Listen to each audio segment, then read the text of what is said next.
बच्चों, आप सभी का हमारे चैनल आइडियल देव क्लासेस में स्वागत है। बच्चों, आज हम आपके लिए विषय गणित कक्षा 10वीं की लेके आए हैं, जिसमें आपको जो पेपर से दृष्टिकोण महत्वपूर्ण प्रश्न है वह लेके आए हैं। क्यों आज आपके लिए प्रतिस्थापन विधि लेके आए हैं, जो आपकी पेपर के लिए बहुत ही महत्वपूर्ण विधि है। क्योंकि अध्याय 3 से प्रतिस्थापन विधि और विलोपन विधि, इनमें से एक क्वेश्चन आपके पेपर में आता ही है। पेपर में एक क्वेश्चन अथ्य में आ जाता है, प्रतिस्थापन विधि से कीजिए, और विलोपन विधि से 2 क्वेश्चन आते हैं, जिसमें एक क्वेश्चन अथ्य में रहता है। आपको जो विधि बनती है उससे कर सकते हैं। तो चलिए हम आपकी जो प्रश्नावली 3.3 का पहला प्रश्न लेके आए हैं। क्या है पहला प्रश्न? निम्नलिखित समीकरण युग्म को प्रतिस्थापन विधि से हल कीजिए। तो हम कौन सी विधि का उपयोग करेंगे, कौन सी विधि सीखेंगे इस वीडियो के माध्यम से? प्रतिस्थापन विधि। यदि आपको ये विधि हम जो समझा रहे हैं यदि समझ आए तो आप हमारे चैनल आइडियल देव क्लासेस को सब्सक्राइब जरूर कीजिए और लाइक भी कीजिए। ठीक है, चलिए इसे हम हल करते हैं। इंग्लिश में इसे सॉल्व कहते हैं। सबसे पहले आप क्या करें, जो आपका प्रश्न पेपर में रहता है प्रश्न को जैसा का वैसा लिख दीजिए। क्या है प्रश्न हमारा? समीकरण क्या है? रैखिक समीकरण x + y = 14। इसे समीकरण नंबर 1 दे दीजिए। फिर आपका है x - y = 4। इसे समीकरण नंबर 2। तो क्या हो गया? आपके 2 समीकरण हो गए। x + y = 14 equation first, x - y = 4 equation second. 2 equation हो गई, यानी समीकरण 1 और समीकरण 2। अब देखिए हमें इसको सॉल्व करना कौन सी विधि से करना? प्रतिस्थापन विधि का उपयोग करना है। तो हमें यहाँ समीकरण 1 और 2 दिए, इन दोनों समीकरणों में से कोई भी एक समीकरण लेना है। चाहे आप समीकरण फर्स्ट लीजिए, समीकरण सेकंड लीजिए। तो हम यहाँ पे जो समीकरण कौन सा लेंगे? समीकरण 1। तो यहाँ लिखना पड़ेगा हमें। क्या लिखेंगे? समीकरण 1 से। समीकरण 1 क्या है हमारा? x + y = 14। ये हमने समीकरण 1 लिख दी, x + y = 14। अब यहाँ पे आप चाहे x का या y का, दोनों का बराबर के उस पर क्या करेंगे? ट्रांसफर करेंगे, यानी कि पक्षांतर करेंगे। x या y का पक्षांतर कर दीजिए। तो हम किसका पक्षांतर करेंगे? y का। तो यहाँ पे क्या बच जाएगा? ये x बचेगा बराबर 14, धन y का हमने पक्षांतर किए तो क्या हो गया? ऋण y। इस प्रकार से आपका समीकरण नंबर 3 बन गया। और जो समीकरण जो लिखते हैं ये कौन सी भाषा में लिखा कीजिए? रोमन में। तो आपको यहाँ पे कन्फ्यूज़न नहीं होगा। यहाँ पे आपका प्रश्न आता है कि हम क्या y का ही पक्षांतर कर सकते हैं? नहीं, हम x का ही पक्षांतर कर सकते हैं। यदि हम x का पक्षांतर करते हैं तो हमें किसका मान मालूम होगा? y का। तो इस प्रकार समीकरण 1 से हमारा क्या बन गया? समीकरण 3 बन गया। अब इस समीकरण 3 में जो x का मान है इसको किस में रख देंगे? समीकरण 2 में। या लिखेंगे समीकरण 2 में x = 14 ऋण y रखने पर। अब हमने समीकरण 2 में, अब प्रश्न ये उठ रहा है कि x के मान को, ये जो x का मान आया इस मान को क्या समीकरण 2 में ही रख सकते हैं? समीकरण 1 में रख सकते हैं या नहीं? नहीं रख सकते, क्योंकि ये समीकरण 1 से x का मान बना है और इस x के मान को समीकरण 2 में रखेंगे। रख दीजिए। अब समीकरण 2 क्या है हमारा? x ऋण y = 4। अब x का मान कितना है? 14 ऋण y। ये किसका मान हो गया? ये हमने x का मान रखे, ऋण y = 4। अब क्या कीजिए? ये धन 14 का बराबर उस पर पक्षांतर कर देते हैं। तो ये 4 जैसा का वैसा, धन 14 का पक्षांतर किए तो ऋण 14। अब बचा क्या आपका? ऋण y समान चिन्ह है तो क्या हो जाएगा? जुड़ जाएगा, और चिन्ह जो है वही चिन्ह रहेगा। तो ऋण क्या हो जाएगा? 2y। ये धन 14 का पक्षांतर किए, ऋण 14 हो गया। ऋण y में ऋण y जोड़े तो ऋण 2y। अब देखिए नेक्स्ट स्टेप क्या बनेगा आपका? 2y। अब 4 में से 14 घटाइए, छोटी संख्या नहीं घटेगा। 14 में से 4 घटा दीजिए, कितना बचेगा? 10। लेकिन बड़ी संख्या के सामने काय का चिन्ह है? ऋण का चिन्ह है, इसलिए क्या आएगा? ऋण 10। ये ऋण से ऋण यहीं कैंसिल कर दीजिए। y बराबर, अब ये 2 और y के बीच में गुणा का चिन्ह है, 2 का पक्षांतर करेंगे तो काय में जाएगा? भाग में जाएगा। गुणा में है तो भाग में जाएगा।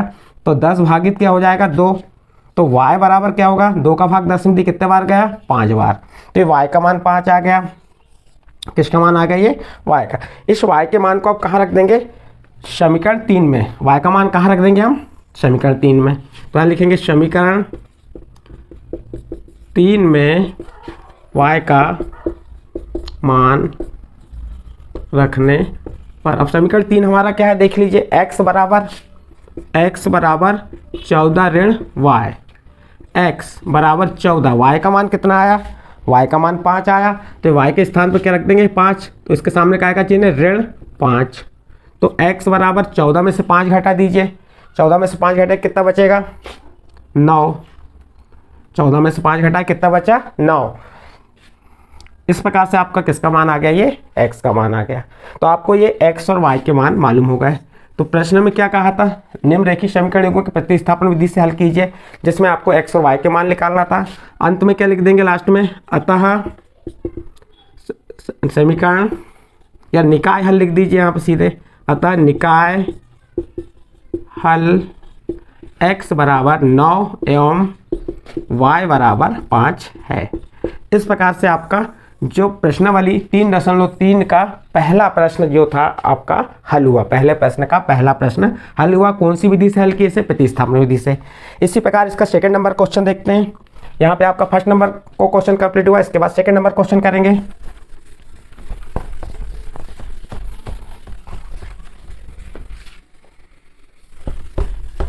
चलिए अब सेकंड नंबर क्वेश्चन देखते हैं।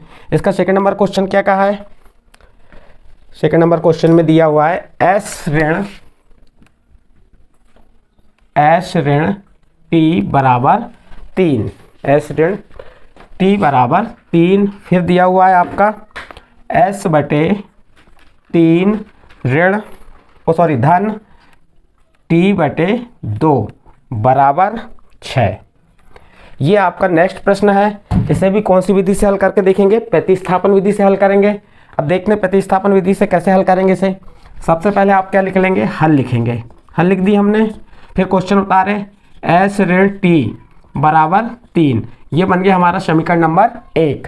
फिर दिया है s बटे 3 धन t बटे 2 बराबर 6, यह आपका समीकरण नंबर 2 है। लेकिन इसको जब आप सॉल्व करेंगे तो थोड़ी कठिनाई का सामना करना पड़ेगा, इसलिए इसको हम सरल बना के बताते हैं आपको।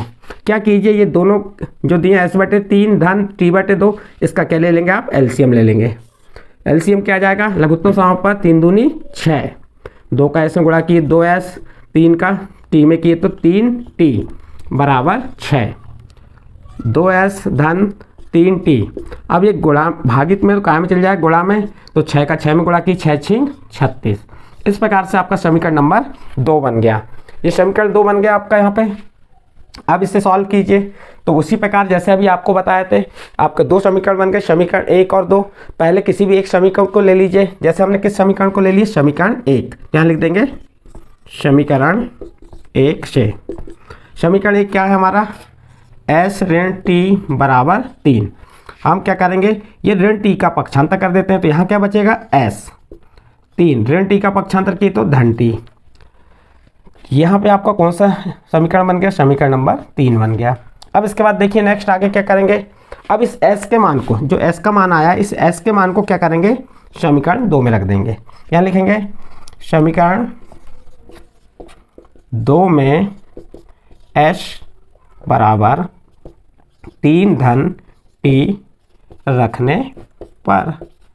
अब समीकरण 2 कौन सा है हमारा, ये है 2s धन 3t बराबर 36। अब देखिए यहाँ पे आप क्या करेंगे, s का मान रख देंगे 2, s का मान कितना आया 3 धन t, फिर ये धन का चिन्ह आपका, फिर 3t बराबर 36। अब इसको यहाँ हल कर देते हैं। 3 का ये 2 का गुणा इस कोष्टक के अंदर करेंगे, 2 का 3 में गुणा की तो कितना हो गया 6, 2 का t में गुणा की तो 2t धन 3t बराबर 36। थोड़ा सा आप t और धन में अंतर बना लेना। अब देखिए यहाँ पे क्या करेंगे, नेक्स्ट अगला स्टेप यहाँ पे लिख दे रहे हैं ऊपर। अगले स्टेप में आप ये धन 6 का पक्षांतर कर दीजिए और 2t में 3t को जोड़ दीजिए। तो 2t में 3t जोड़े तो कितना हो गया 5t बराबर ये 36। ये आपका धन 6 का पक्षांतर किए तो क्या हो गया ऋण 6, 5t। अब 36 में से 6 घटा दीजिए। अब 36 में से 6 घटाए तो कितना बचा अपना 30। अब t बराबर ये 5 का पक्षांतर कित काय में चल जाएगा भाग में, 30 भागित 5, 5 का भाग 30 में तो कितने बार गया 5 छक्का 30। इस प्रकार से t का मान आ गया। अब इस टी के मान को क्या करेंगे आप समीकरण नंबर 3 में रख देंगे। टी का मान कहाँ रख देंगे समीकरण 3 में, तो लिखेंगे समीकरण 3 में टी बराबर, समीकरण 3 में टी बराबर 6 रखने पर। अब समीकरण 3 कौन सा हमारा ये है, s बराबर 3 धन टी, s बराबर 3 धन टी का मान कितना है 6, और s बराबर 3 में 6 जोड़े कितना हो गया 9। इस प्रकार से किसका मान आ गया, s का मान आ गया और t का मान मालूम हो गया। तो और लास्ट में क्या लिख देंगे, अतः निकाय हल t बराबर 6 एवं s बराबर 9 है। इस प्रकार से आपके जो प्रश्नावली 3.3 का प्रश्न क्रमांक 1 का दूसरा प्रश्न हल हुआ। इसका आंसर आ गया आपका, क्या आंसर आया, पहले का आंसर आ गया आपका 6 और दूसरे का 9। इस प्रकार से आपका यहाँ पे प्रश्न नंबर 2 कंप्लीट होता है। इसके बाद आपका नेक्स्ट प्रश्न आता है प्रश्न नंबर 3। इसके बाद का प्रश्न नंबर 3 देखेंगे।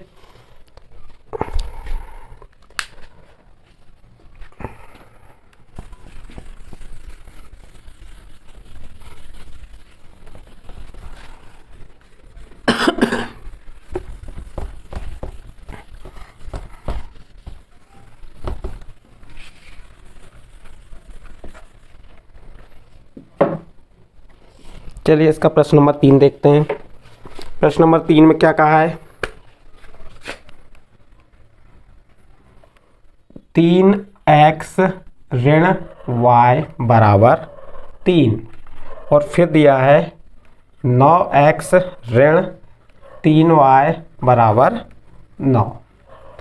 ये आपका क्वेश्चन दिया हुआ है, इसे सॉल्व करना है हमें। अब देखते हैं इसे सॉल्व करके, इसे प्रतिस्थापन विधि से हल करना है। तो यहाँ पे हल लिखेंगे, प्रश्न को लिख दीजिए 3x ऋण y बराबर 3, फिर 9x ऋण 3y बराबर 9। यह आपका समीकरण नंबर 1 हो गया, ये समीकरण नंबर 2।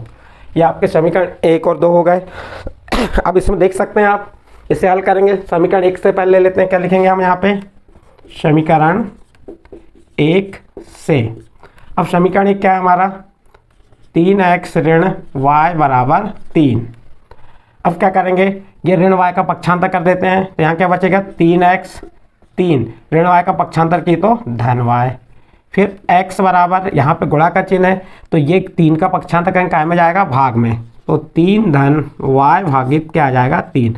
इस प्रकार से आपका समीकरण नंबर 3 बन गया। अब इस समीकरण 3 का मान जो है, जो x का मान है, इसे किस में रख देंगे, समीकरण 2 में। क्या लिखेंगे यहाँ पे, समीकरण 2 में, समीकरण 2 में x बराबर 3 धन y बटे 3 रखने पर किस में रखेंगे, समीकरण 2। अब समीकरण 2 क्या है हमारा, ये है 9x ऋण 3y बराबर 9। 9 x का मान कितना आया, 3 धन y भागित 3, फिर ऋण 3y बराबर 9। अब यहाँ गुणा का चिन्ह है तो 3 से 9 को क्रॉस कर दीजिए, 3 एकम 3, 3 तिया 9। अब इसका गुणा कर दीजिए 3 का अंदर, 3 का 3 में गुणा की तितर का 9, धन 3 का y में गुणा किए 3y, फिर ऋण 3y बराबर 9। ये धन 3y से ऋण 3y क्रॉस हुआ, क्या बच गया आपका 9 बराबर 9। अब यहाँ पे आपकी y की वैल्यू नहीं निकल रही है और x की वैल्यू नहीं निकल रही है, इसका कोई हल नहीं है, क्योंकि यहाँ पे 9 बराबर 9 आ गया तो इसका कोई हल नहीं है। क्या कह सकते हैं, यह कथन x के सभी मानों के लिए सत्य है, फिर भी हम x का कोई विशेष मान हल के रूप में प्राप्त नहीं कर सकते, इसलिए y का कोई मान प्राप्त नहीं कर सकते। इस प्रकार की स्थिति पैदा होती है तब दोनों समीकरण एक जैसे हों तो समीकरण 1 और 2 अपरिमित रूप से अनेक हल होंगे। जब इस प्रकार की परिस्थिति आ जाती है कि दोनों पक्ष बराबर आ जाते हैं तो इसका हल क्या होगा, अपरिमित रूप से अनेक हल होंगे, अनंत अनेक हल। तो इस प्रकार से आपका प्रश्न नंबर 3 यहाँ पे सॉल्व हुआ। इसी का प्रश्न नंबर 4 देखिए, क्या करेंगे, प्रश्न नंबर 4।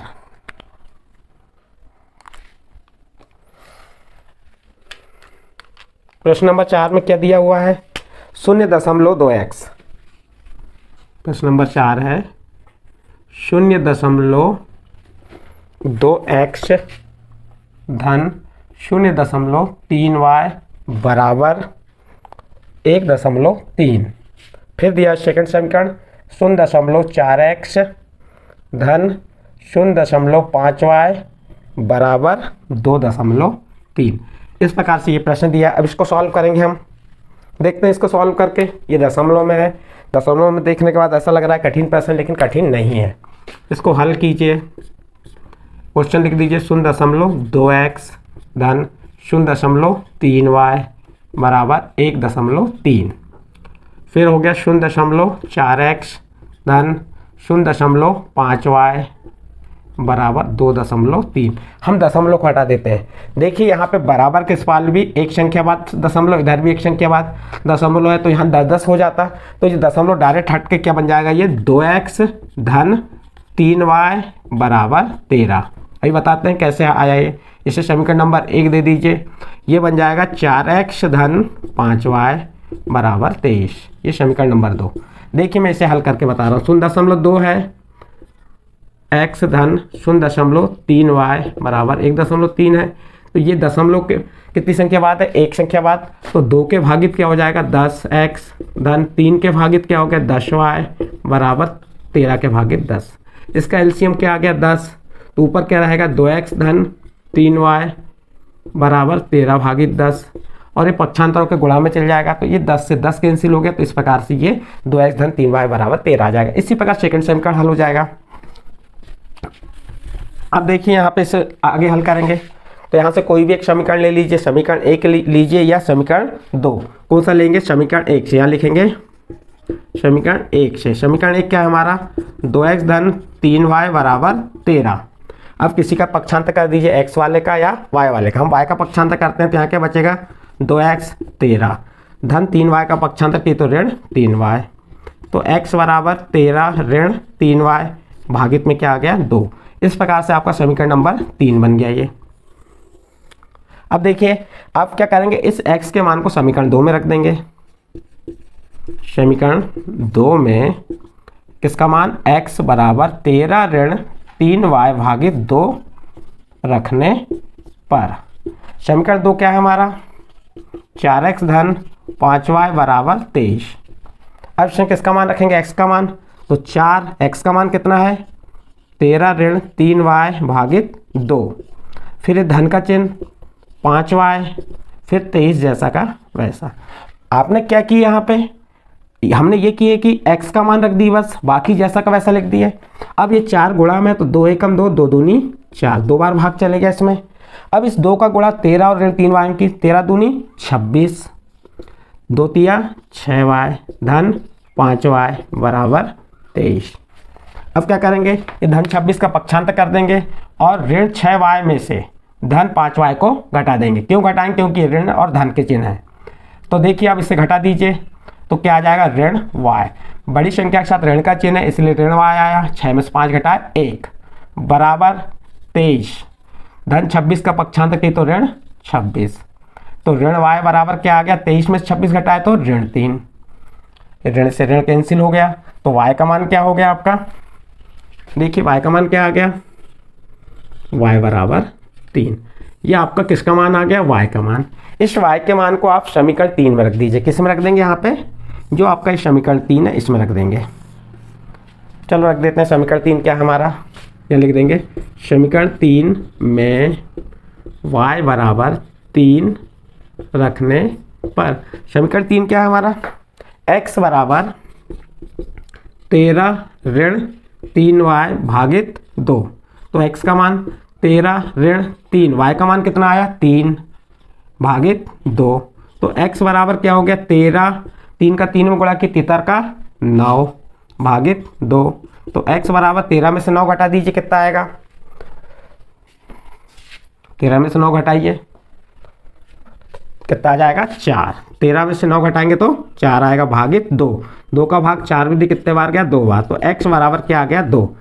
इस प्रकार से आपका यहाँ पे x का मान 2 आ गया, y का मान 3, और लास्ट में क्या लिख देंगे? अतः निकाय हल या समीकरण निकाय हल x बराबर 2 एवं y बराबर कितना आया 3 है। इस प्रकार से आपका प्रश्न नंबर 4 कंप्लीट हुआ। इस प्रकार आपके जो प्रश्नावली 3.3 के जो प्रश्न थे, प्रश्न नंबर 1 के प्रश्न 4 बताए, इसके बाद 5वां प्रश्न, 6वां प्रश्न और इसके बाद प्रश्न नंबर 2, प्रश्न नंबर 3 और जो इबारत वाले प्रश्न हैं आने वाले वीडियो में बताएंगे। यदि आपको हमारे द्वारा जो प्रश्न समझाए गए ये प्रश्न समझ आए तो आप हमारे चैनल आइडियल देव क्लासेस को सब्सक्राइब कीजिए और हमारे चैनल को लाइक भी कीजिए और अन्य ग्रुप में शेयर जरूर कीजिए।